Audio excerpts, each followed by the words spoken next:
नमस्कार, मैं हूँ गजानन वर्मा। कक्षा 12 के लिए विषय अनिवार्य हिंदी, पुस्तक पीयूष प्रवाह और पाठ प्रथम, पहला पाठ, इसका पाठ चौथा पाठ हम इस पाठ के माध्यम से पढ़ेंगे। हाँ, तो किस प्रकार से देखेगा कि वहाँ हम पढ़ रहे थे कि जर्मनी का जो ये नकली लेफ्टिनेंट था, तो उससे कई बातें की। और उन्होंने क्या है कि उसको मौलवी की कहानी भी सुनाई। मौलवी की कहानी सुनाई, किस प्रकार से गांव में आता था, ताबीज़ बांटता था, बच्चे होने के ताबीज़ बांटता था और गांव के बड़के पेड़ के नीचे बैठा रहता था, लोगों को बहकाता था कि सरकार जाने वाली है। इस तरह से कई बातें करता था और हमने क्या है कि उनका सिर मुंडवा दिया और फिर गांव से बाहर निकाल दिया। इस तरह की बातें वो उनको समझा रहा था, इस तरह की बातें उनको बता रहा था। वह भी मौके की तलाश में था। ऐसी स्थिति में क्या है कि ऐसे उसने जैसे सर्दी से बचने के लिए कोई उपाय किया हो, उन्होंने क्या है कि अपने दोनों हाथ जेबों में डाले, सारी बातें सुन रहा था और वह उनको सच्चाई भी अवगत करवा रहा था कि मैं तुम्हें पहचान गया हूँ, तू नकली लेफ्टिनेंट है। वह क्या है कि सर्दी से बचने के लिए इंसान क्या कुछ बहाना बनाता है, ठीक उसी प्रकार से उन्होंने भी क्या है कि अपने दोनों हाथ पैंट की जेबों में डालने की कोशिश की और कोशिश की ऐसे कि जैसे वो सर्दी से बचने के लिए ऐसा कर रहा है, किंतु ऐसा नहीं था, क्योंकि उनके पैंट वाली जेबों को लहना सिंह ने तलाशी नहीं ली थी। वो तलाश से वंचित रह गई। उन्होंने अंदर से गोली चलाई, गोली निकल करके लहना सिंह के जांग में लगी। उसी समय लहना सिंह के पास में हेनरी मार्टिन नामक जो पिस्तौल थी, उन्होंने गोली चलाई और 2 गोली चला करके जो नकली लेफ्टिनेंट था उसका काम तमाम कर दिया। वो ढेर हो गया। उसके पश्चात दोनों तरफ से लड़ाई होने लगी। इधर लहना सिंह, उधर से क्या है कि सच्चाई की सूचना हजारा सिंह को भी मिल गई थी। हजार सिंह अपने साथियों को लेकर के खाई की तरफ आ गए थे। इधर जर्मनी वालों ने इधर धावा बोल दिया था, आक्रमण कर दिया था। इधर से लहना सिंह, उनके साथी कुल मिलाकर के 8 ही लोग थे। लहना सिंह तक तक करके मार रहा था। इतनी देर में हजारा सिंह भी अपने साथियों को लेकर के आ जाता है। लैना सिंह इधर गोलियां चलाता है, उधर से हजारा सिंह गोलियां चलाता है। बीच में जर्मनी सैनिक फंस जाते हैं, अर्थात बीच के अंदर जर्मनी की सेना फंस जाती है। आगे से मार रहे हैं, पीछे से मार रहे हैं, उनको गोलियां चला चला करके मार रहे हैं। तो ऐसी स्थिति में जर्मन 2 पार्टों के बीच में फंस जाते हैं। जर्मनी टुकड़ी 2 पार्टों के बीच में फंस जाती है। नज़दीक आने पर लहना सिंह ने गोलियां चलाना बंद कर दिया और बंदूक के मुंह पे लगने वाली कलें जो तलवार नुमा होता है, उससे क्या है कि उनको मारना चालू किया। इसी प्रकार ठीक पीछे से आ रहे जो मतलब हजारा सिंह के साथी थे, वो नज़दीक आने पर गोलियां चलाना उन्होंने बंद कर दिया और उन्होंने भी कलें चलाना चालू कर दिया और इस प्रकार से गोलियां चला करके उन्हें ढेर कर दिया। और उसके बाद ऐसा सुना जाता कि भारतीय जो लोग थे, सिख जो लोग थे, 15 लोग शहीद हुए और उनके 63 जर्मन लोग शहीद हुए या वो घायल हुए, खेत रहे। उसके पश्चात वो जब नीचे गिर जाते हैं तो ऐसी स्थिति में भोदा सिंह, हजारा सिंह दौड़ करके आते हैं और जो कुछ उन्होंने उस नकली लेफ्टिनेंट से जो कुछ बरामद किया था, जो उनकी जेबों से तलाशी लेने के बाद में जो कुछ सबूत प्राप्त किए थे, वो उन्होंने सूबेदार को सौंप दिया और कहा ये लो। उन्होंने कहा आज तूने मेरे नहीं, बोधा के नहीं, सभी लोगों के प्राण बचाए हैं, क्योंकि तेरी सूझबूझ के कारण आज हम सब बच गए हैं। वो ये कहना चाहते हैं कि खून जो बह रहा था उस पर पट्टी बांध दी। वो उनको ले जाना चाहते हैं कि तुम हमारे साथ चलो, तुम्हारे जख्मों को ठीक करवाएंगे, डॉक्टर को दिखाएंगे। किंतु उन्होंने सूबेदारनी की सौगंध देते हुए कहा आप चले जाइए, मैं एकदम ठीक हूँ, देखते नहीं मैं बिल्कुल स्वस्थ हूँ। जबकि उनको एक बहुत बड़ा घाव लग गया था, बहुत बड़ा जख्म हो गया था। लैना सिंह को इस बात की जानकारी हो गई थी कि अब तेरा बचना नामुमकिन है, तू बच नहीं सकता, तू निश्चित रूप से मरेगा।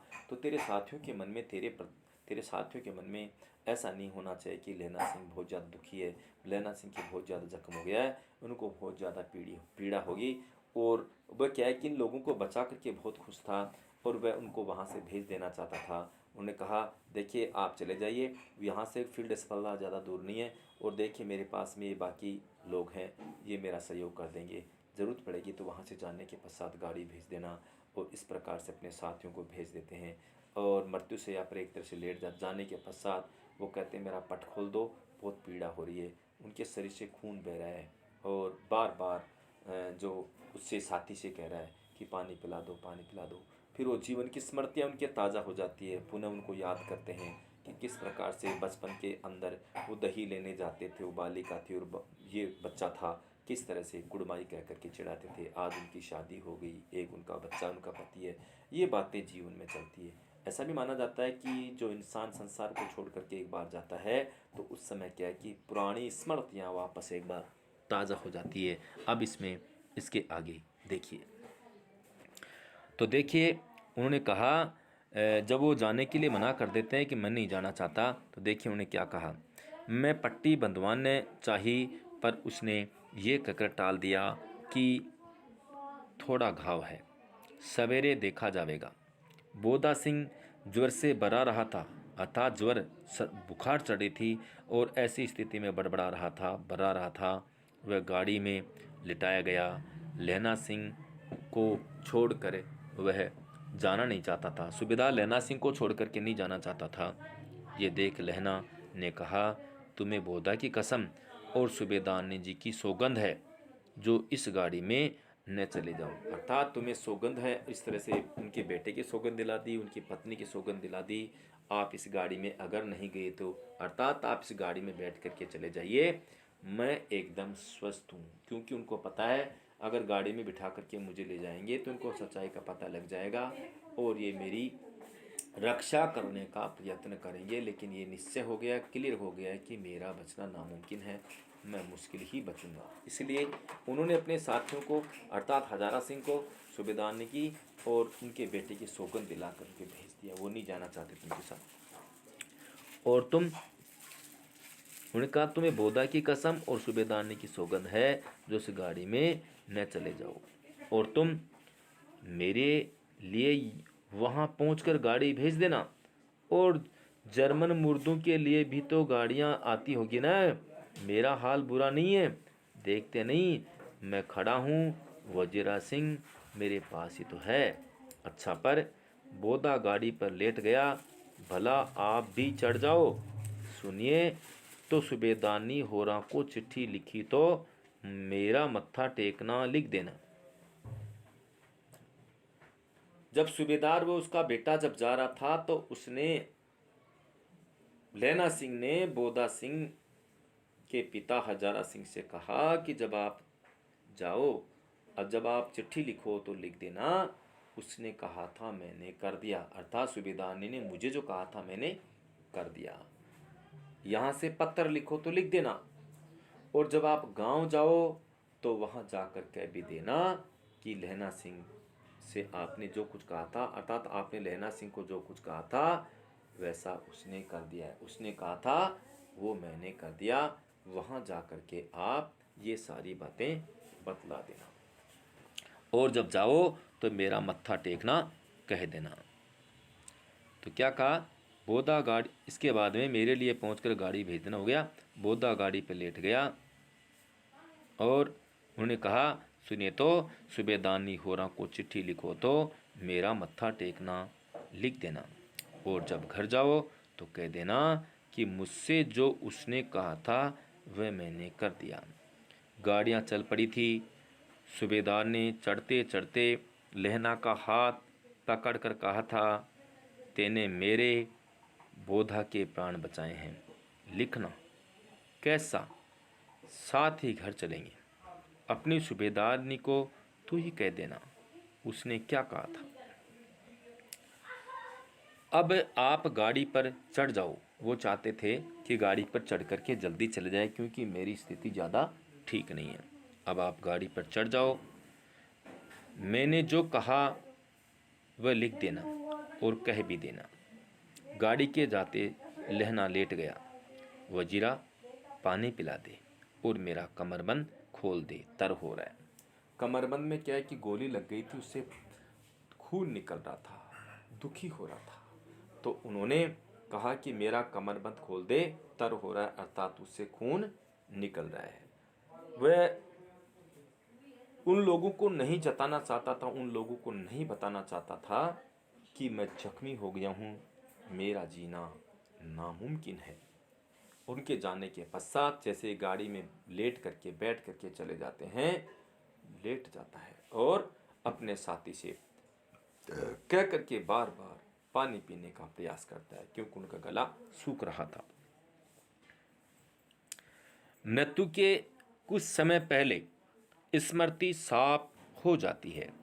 जन्म भर की घटनाएं एक एक करके सामने आती है। सारे दृश्यों के रंग साफ होते हैं। समय की धुन बिल्कुल उन पर से हट जाती। ऐसा माना जाता है इंसान इस संसार को छोड़ करके जाता है तो उनकी जो पुरानी स्मृतियां हैं, बचपन में जो घटना घटी है, एक बार पुनः ताज़ा हो जाती है, एक बार दोबारा तर और ताज़ा हो जाती है। इसलिए बचपन में जो घटना घटी है उनकी स्मृति दोबारा ताज़ा हो जाती है।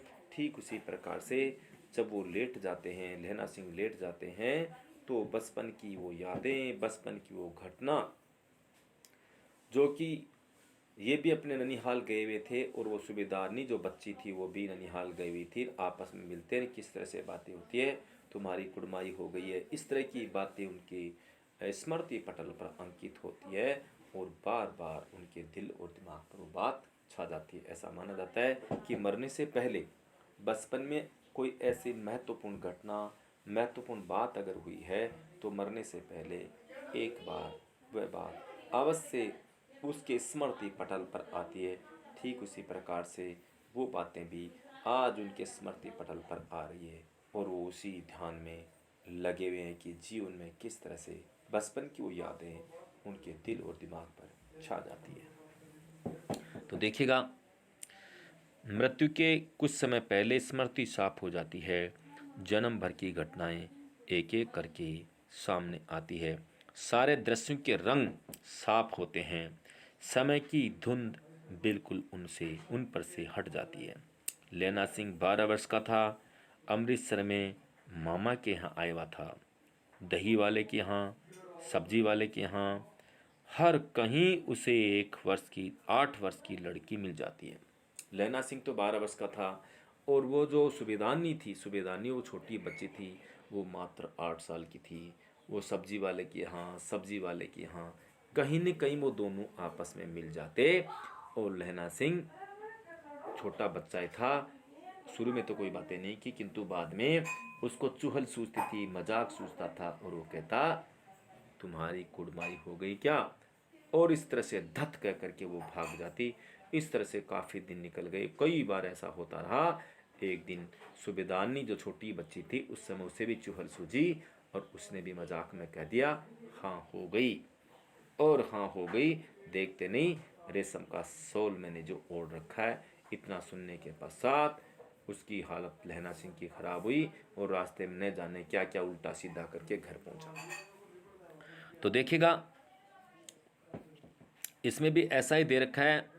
लैना सिंह 12 वर्ष का था। अमृतसर में मामा के यहाँ आया हुआ था। दही वाले के यहाँ, सब्जी वाले के यहाँ, हर कहीं उसे एक 8 वर्ष की लड़की मिल जाती है। जब वह पूछता है तेरी कुड़माई हो गई, तब धत कह करके वह भाग जाती है, धत कह करके वह दौड़ जाती है। एक दिन उसने वैसे ही पूछा तो उसने कह दिया हाँ कल हो गई। देखते नहीं ये रेशम के फूलों वाला सालू। सुनते ही लैना सिंह को दुख हुआ, क्रोध हुआ। क्यों हुआ? ऐसा सुनकर के उनके दुख भी आया, क्रोध भी हुआ। दुख हुआ कि भाई उन्होंने क्या कि बात को नहीं समझा, अब तो उसकी शादी भी हो चुकी है। दुख हुआ, क्रोध हुआ। क्यों हुआ? इसलिए हुआ कि वह बात को नहीं समझ सका, वो बात बहुत पुरानी हो गई। वजीरा सिंह पानी पिला दे, क्योंकि ऐसी स्थिति में उसकी हालत खराब थी। वजीरा सिंह पानी पिला दे। 25 वर्ष बीत गए। अब लैना सिंह ने नंबर 70 राइफल में जमादार हो गया। उस 8 वर्ष की कन्या का ध्यान ही नहीं रहा। न मालूम वह कभी मिली थी या नहीं। 7 दिन की छुट्टी लेकर जमीन के मुकदमे की पैरवी करने वह अपने घर गया। वहाँ रेजिमेंट के अफसर की चिट्ठी मिली कि फौज लाम पर जाती है, फौरन चले आओ। साथ ही सूबेदार हजारा सिंह की चिट्ठी मिली कि मैं और बोदा सिंह भी लाम पर जाते हैं, लौटते हुए हमारे घर होते हुए जाना, साथ ही चलेंगे। सूबेदार का गांव रास्ते में पड़ता था और सूबेदार उसे बहुत चाहता था। लैला सिंह सूबेदार के यहाँ पहुंचा।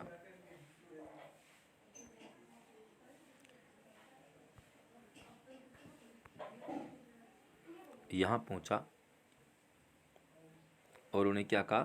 पहुंचा। जब चलने लगे तब सूबेदार बेड़ी में से निकल करके आए। बोला, लहना सूबेदारनी तुमको जानती है, सूबेदारनी तुमको जानती है, बुलाती है, जा मिल आ। लैला सिंह भीतर पहुंचा। सूबेदारनी मुझे जानती है? कब से? रेजिमेंट के क्वार्टरों में तो कभी सूबेदार के घर के लोग रहे नहीं। दरवाजे पर जाकर मत्था टेकना कहा। असी सुनी। लैला सिंह चुप, क्योंकि लैला सिंह को पता ही नहीं था कि कौन लड़की है। उस बात को तो 25 वर्ष बीत गए थे और उसको इस बात की जानकारी नहीं थी कि यह वही लड़की है जो सूबेदार की पत्नी है। इस बात की जानकारी लैला सिंह को नहीं थी। उन्हें कहा कि तुम्हें यह सूबेदारनी जानती है, तू जा कर के मिल। आज जैसे ही लैला सिंह वहाँ गया तो उसने मत्था टेका, नमस्कार की, आशीष ली। आशीष सुनी। लैला सिंह चुप। मुझे पहचाना नहीं? तेरी कुड़माई हो गई, दत कल हो गई, देखते नहीं? रेशमी बूटों वाला सालू अमृतसर में। भावों की टकराहट, मूर्छा खुली, करवट बदली, पसली का घाव भय निकला, वजीरा पानी पिला, उसने कहा था। स्वप्न चल रहा था, अर्थात ऐसी स्थिति में उनका स्वप्न चल रहा था। सूबेदारनी कह रही थी, मैंने तेरे को आते ही पहचान लिया। एक काम कहती हूँ, मेरे तो भाग फूट गए हैं। सरकार ने बहादुरी का खिताब दिया है, लायलपुर में जमीन दी है, आज नमक हलाली का मौका आया है, पर सरकार ने हम तीमियों की एक घघरिया पलटन क्यों नहीं बनवा दी? तीमिया किसको बोलते हैं? औरतों की भी पलटन होनी चाहिए, औरतों की भी फौज की टुकड़ी होनी चाहिए। हमें भी अगर फौज की टुकड़ी में सम्मिलित कर लेते तो मैं भी क्या अपने पति के साथ, अपने बच्चे के साथ चली जाती, क्योंकि मैं तो यहाँ अकेली हूँ। ये दोनों तो फौज में चले गए हैं और मैं यहाँ अकेली हूँ। मेरा भी यहाँ जी घुटता है, दम घुटता है। ऐसी स्थिति के बारे में लैला सिंह से उसने कहा। जो भी मैं सूबेदार जी के साथ चली जाती। एक ही बेटा है, फौज में भर्ती हुए उसे एक ही बरस हुआ है। उसके पीछे 4 हुए पर एक भी नहीं जिया। सूबेदारनी रोने लगी। अब दोनों जाते हैं, अर्थात दोनों फौज में जाते हैं, दोनों लड़ाई करने के लिए फौज में जाते हैं। मेरे भाग, क्या कहा? दोनों जाते हैं। मेरे भाग, तुम्हें याद है एक दिन तांगे वाले का घोड़ा दही वाले की दुकान के पास बिगड़ गया था। तुमने उस दिन मेरे प्राण बचाए थे। आप घोड़े की लातों में चले गए थे और मुझे उठाकर दुकान के तख्ते पर खड़ा कर दिया। ऐसे ही इन दोनों को बचाना, ये मेरी भिक्षा है, मेरी प्रार्थना है। तुम्हारे आगे आंचल पसारती हूँ।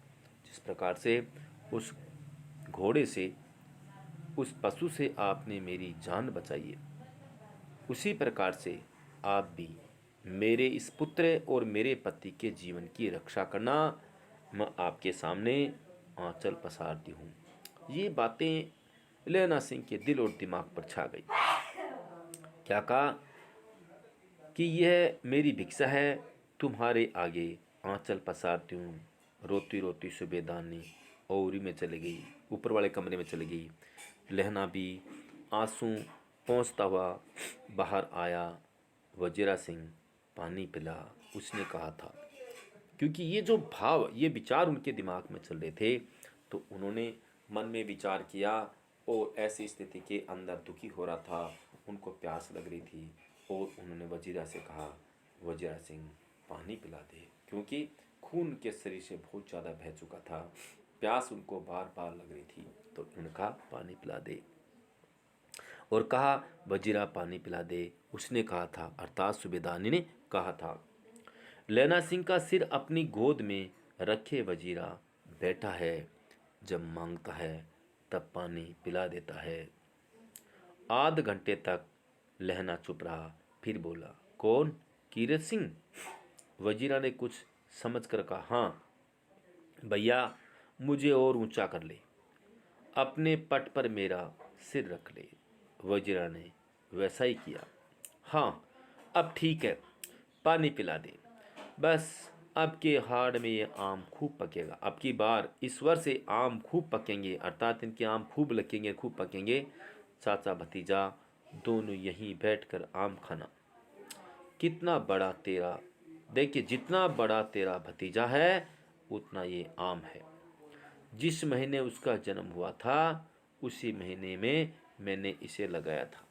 आम के पेड़ जितना उनका भतीजा, अर्थात लैना सिंह की भी शादी हो गई तो उनका बच्चा था। वजीरा सिंह के आंसू टप टप टपक रहे थे। कुछ दिन पीछे लोगों ने अखबार में पढ़ा, फ्रांस और बेल्जियम 68वीं सूची मैदान में घाव से मरा, नंबर 77 सिख राइफल्स जमादार लहना सिंह। बाद में सच्चाई का पता लगा कि किस प्रकार से लहना सिंह जख्मी था, घाव से पीड़ित था और जख्मों और घाव के कारण ही उसकी मौत हुई। उसका बैलेट नंबर भी दिखाया गया। जब लोगों को पता लगा, उनके साथियों को पता लगा, हजारा सिंह व बोदा सिंह, उनकी पत्नी को भी इस बात की जानकारी हुई कि किस प्रकार से उस लहना सिंह की सूझबूझ के कारण हम सब बच गए। इतने जख्मी होने के पश्चात भी उन्होंने हमें खुद के जख्मी होने की सूचना नहीं दी। वो नहीं चाहते थे किसी को मेरे जख्मी होने की जानकारी मिले। इस प्रकार से उन्होंने त्याग, प्रेम, समर्पण सब कुछ किया। अपने साथियों की जान बचाने के लिए उन्होंने अपनी जान गंवा दी। ये पाठ बड़ा ही स्मरणीय पाठ है, क्योंकि जो महायुद्ध हुए हैं उनमें हमारे भारतीयों ने भी बहुत बड़ा योगदान दिया था। आज अगर कोई भूल जाए तो अलग बात है, किंतु वहाँ भी जाकर के, विदेशों में जाकर के हमारे लोगों ने बहुत बड़ी कुर्बानी दी थी, जो चिरस्मरणीय है। ऐसा काम उन्होंने किया था। आज ये पाठ यही संपन्न होता है। Thank you. Okay, bye.